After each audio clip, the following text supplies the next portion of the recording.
스쿨존 관리 실태와 대책을 짚어보는 연속 보도 두 번째 시간입니다. 오늘은 스쿨존 내 표지판을 비롯한 시설물을 점검하는데요.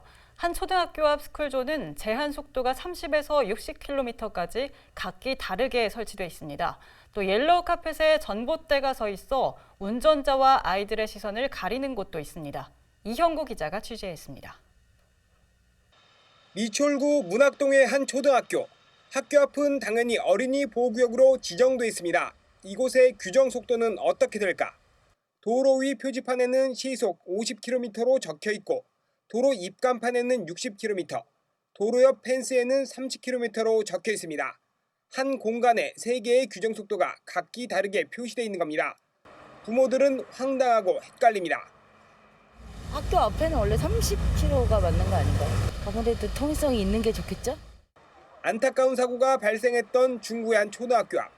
아이들이 신호를 대기하는 노란색 공간, 이른바 옐로우 카펫이 설치되어 있습니다. 그런데 그 중간에 전봇대가 떡하니 자리하고 있습니다. 아이들의 시선을 가리는 건 물론이고 운전자 입장에서도 전봇대 뒤에 있는 아이를 확인하는 데 방해가 될 수 있습니다. 전봇대엔 어린이 보호구역임을 알리는 표지판을 붙였는데 그 위에 또 무언가를 덕지덕지 붙여 어린이 보호구역 문구가 보이지 않습니다.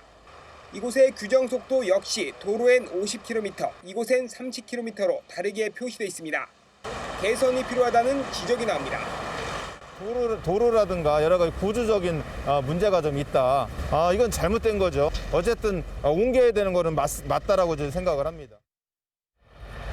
사고가 발생했던 초등학교 앞 횡단보도입니다. 차도로 나서면 바로 차량 대기선이 나타납니다.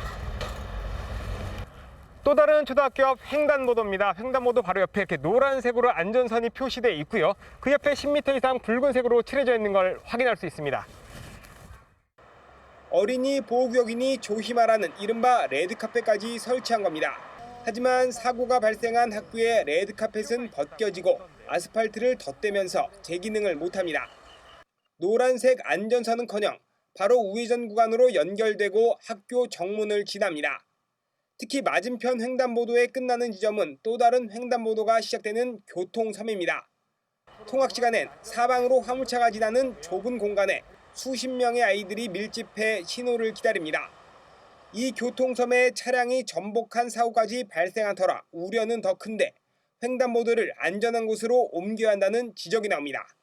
그 차가 전복이 돼서 차가 저기 지금 나무 다 상처 났잖아요. 예. 저 나무 때문에 전복이 돼서 저 교통섬에 주저앉은 거예요, 차가.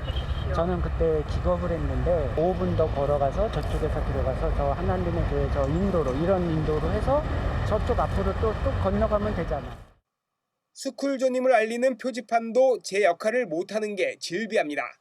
나뭇가지에 가려 일부만 보이는가 하면 아예 가로수 사이에 일자로 설치해 운전자가 확인하기 어려운 곳도 있습니다. 경찰은 30일 어린이 보호구역에서 지난 18일 불법 우회전을 하다가 초등학생을 숨지게 한 혐의로 화물차 운전자 A씨를 기소 의견으로 검찰에 송치했습니다. A씨는 경찰에서 사고가 나기 전 아이를 못 봤다고 진술한 것으로 알려졌습니다. 스쿨존에서 운전자가 한 번 더 안전을 살피는 건 물론 운전자의 경각심을 불러일으킬 수 있도록 시설물을 정비하는 것도 필요해 보입니다. BTV 뉴스 이형구입니다.